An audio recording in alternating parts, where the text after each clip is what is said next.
Hello, and welcome to Your Worst Nightmare, another RPG actual play podcast.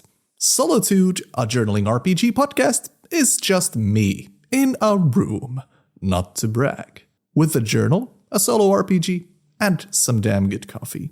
I play to see what happens in the story, write in my fictional journal, and you get to hang out next to me by the fire. My name is Auri. Welcome. I hope you enjoy our time together. This is Solotude. We do what in the shadows.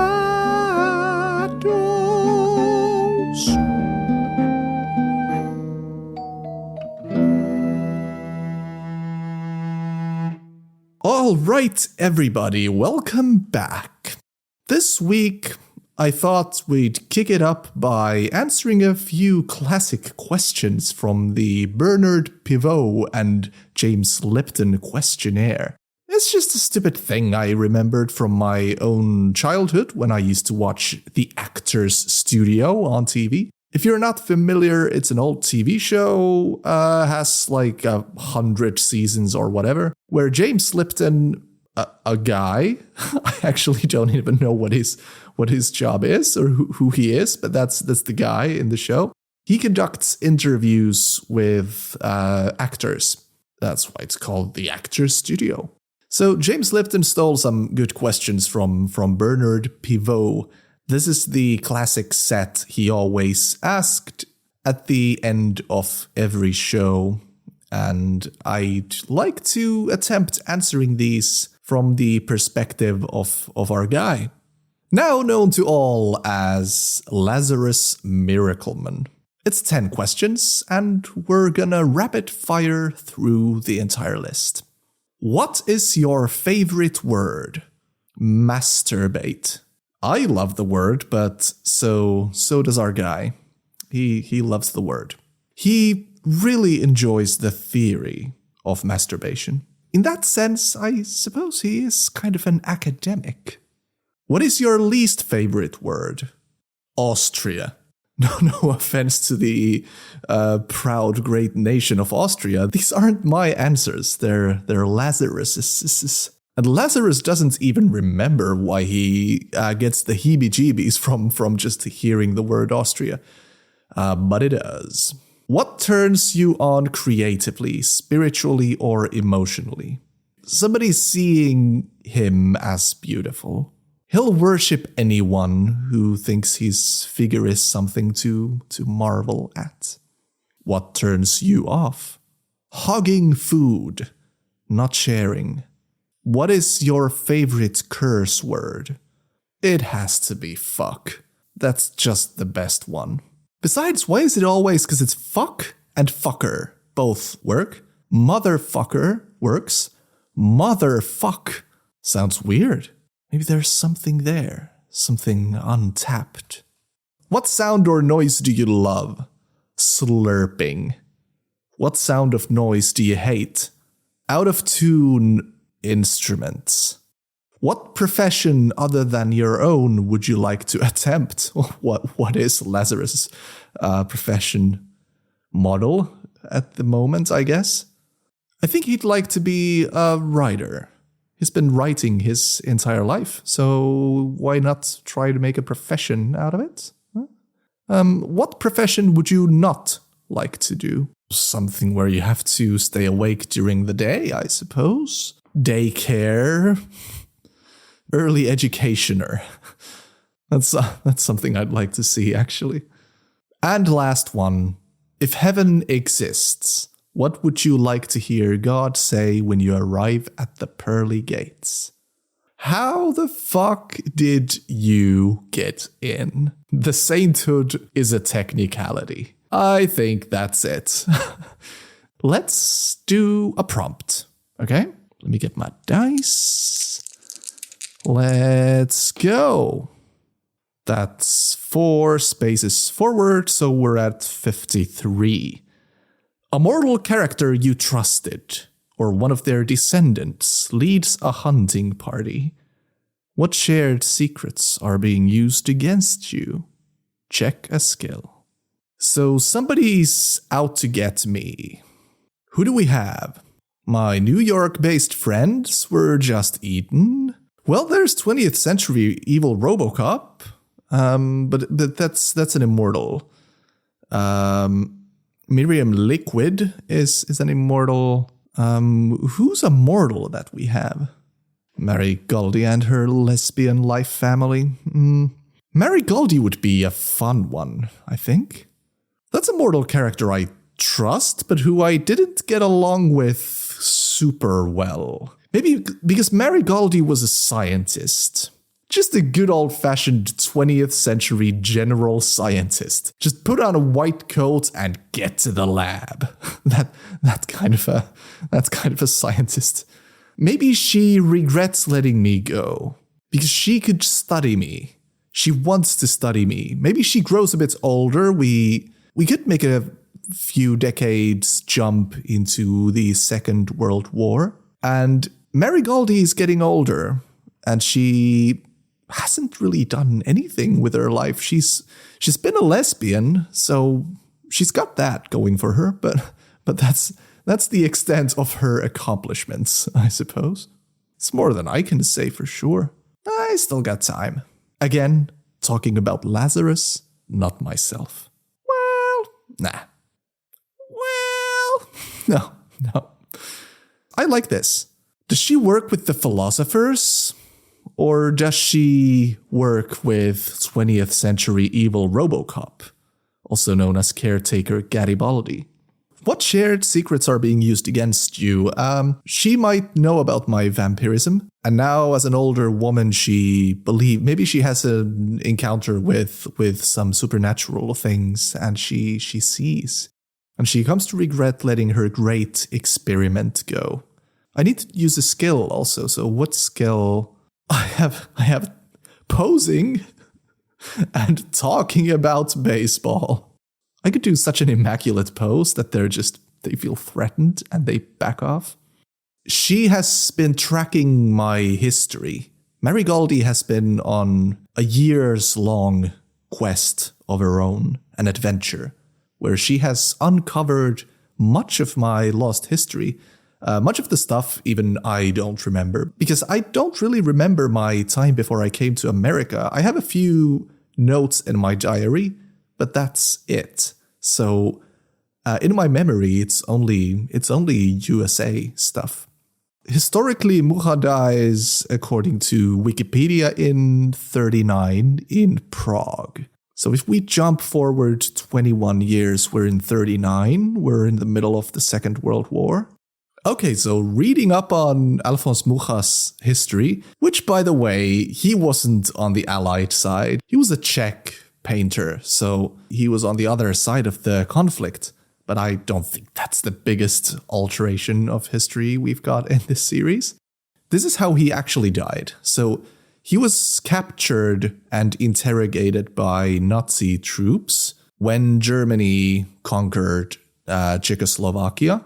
And he survived, he was let go, but his health was so diminished that he didn't last long. He was already almost in his 80s. So this is how it goes down.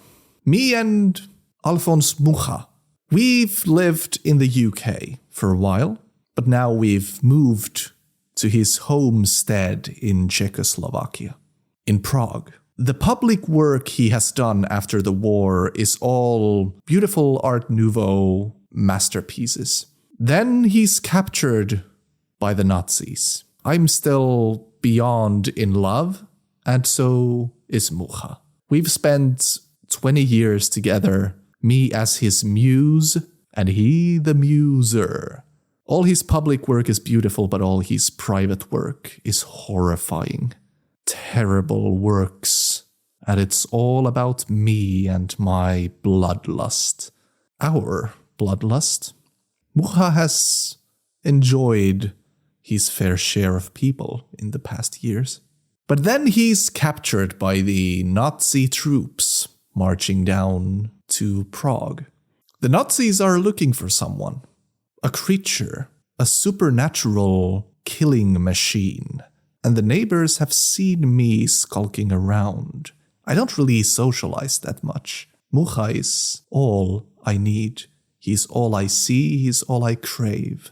But I'm seen skulking around at night, peering through windows, having coffee on the porch.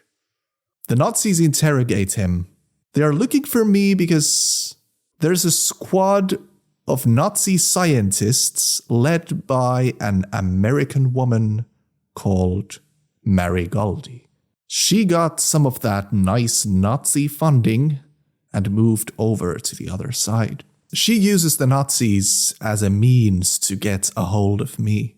And Mucha is interrogated and he delivers me to them.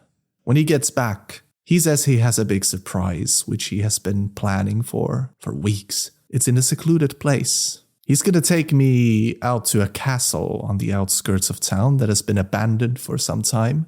And he has set up a feast for me, for us there. And once we get there, it turns out to be a trap. Boom! Double betrayed by Alphonse Mucha and Marigaldi. So the Nazis get to me. Marigaldi begins her interrogations and her experiments into what I am. The skill I'll check is posing.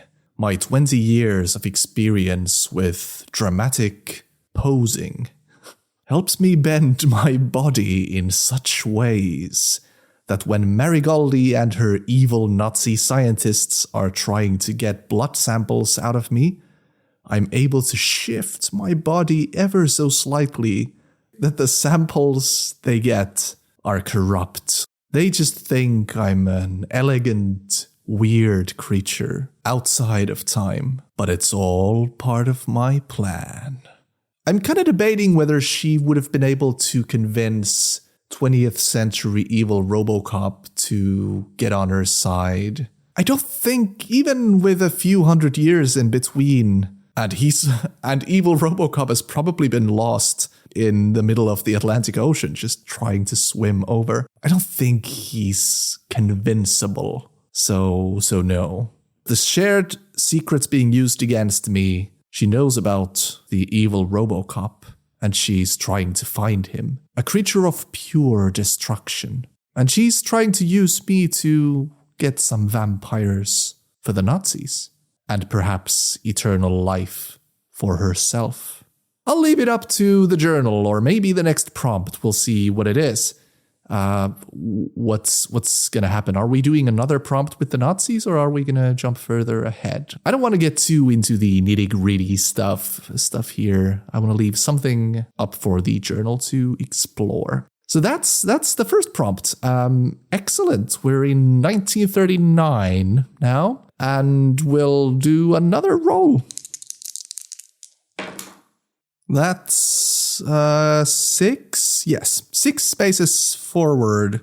Woof, we're getting very close. We're only 10 away from 70, which is 70 to 80. 70 through 80 is the ending prompts. This is 59. It's getting dangerously close. It says, a mortal discovers the journals of a long-dead character, or your own lost diary, and approaches you. What do they seek? Gain a skill or a resource. Create a mortal character. A mortal discovers the journals of a long-dead character.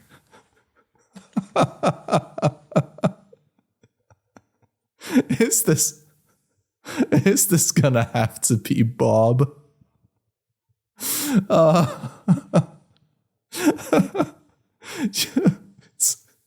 What is he even writing in his journals? January 1st, a fine day. January the 2nd, a fine day. What is going on in his head? I don't imagine he has a super rich inner life. Maybe that's just what he wanted me to think. I don't know. Bob would be an obvious choice. Other people, well, René Descartes would be an interesting guy. Garibaldi, the original Garibaldi. Ooh, this is a good one.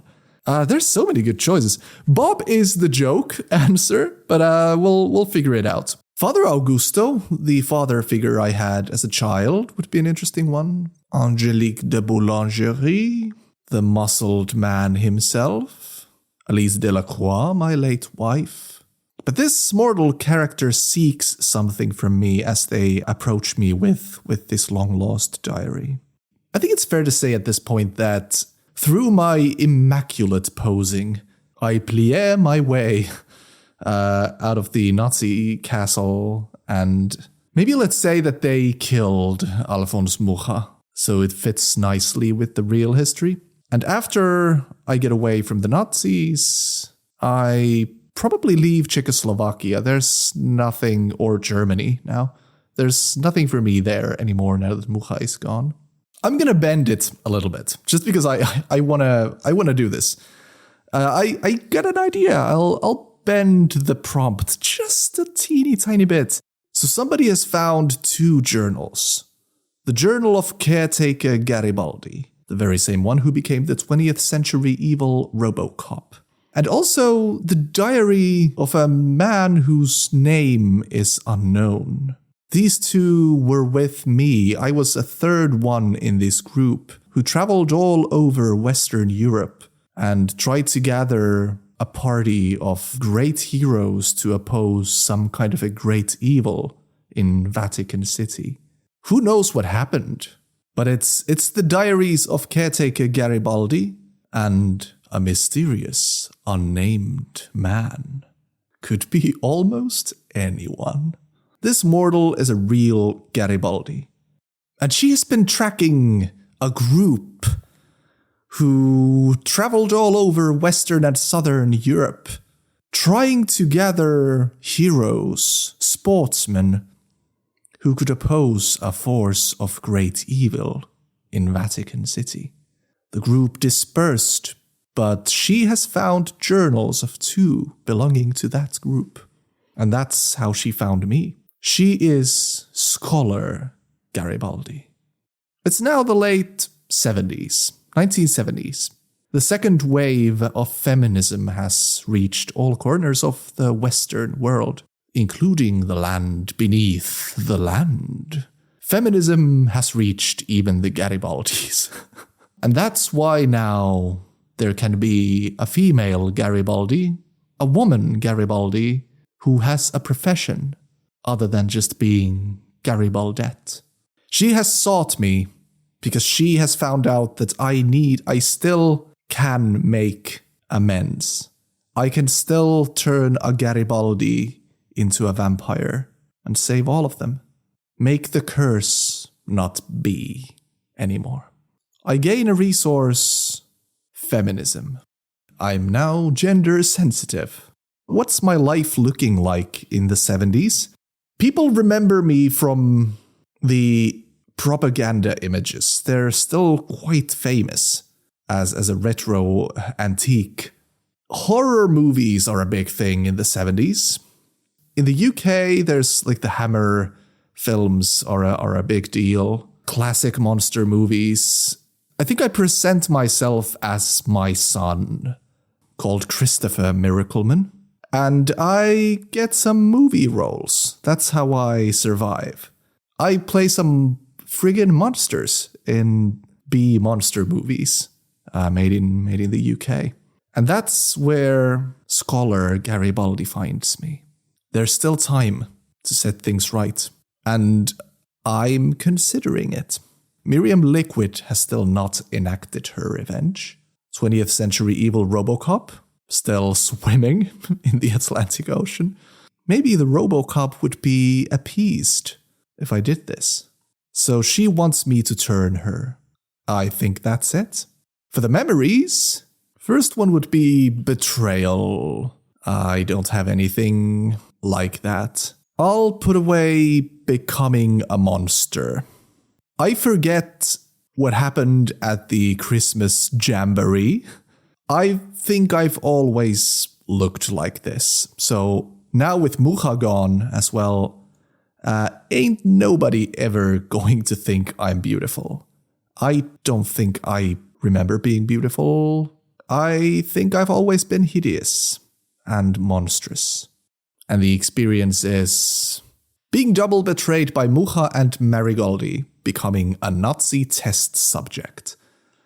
And then the other one is the return of Garibaldis, in the form of the feminist Garibaldi, the scholar Garibaldi. Is this making friends? I think so. She might become my familiar. In order for me to turn her, I think I'd like to get to know her, and I think that having a familiar is having a friend.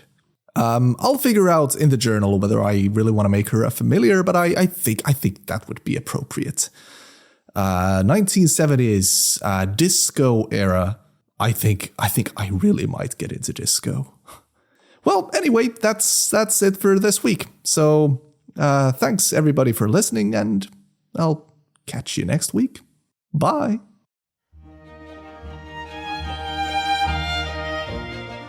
Thanks for listening, folks. My name is Auri Itämäki, and Solotude is my personal project. I hope you enjoyed this episode. You can follow Solotude on Instagram @SolotudeShow, and if there's something you liked, please drop a message or comment. And please rate and review the show. Tell a friend so people can find it a little bit easier. Additional episode music and sound effects courtesy of Epidemicsound. Theme song courtesy of May. Thanks again for listening, everybody, and see you next week. Bye.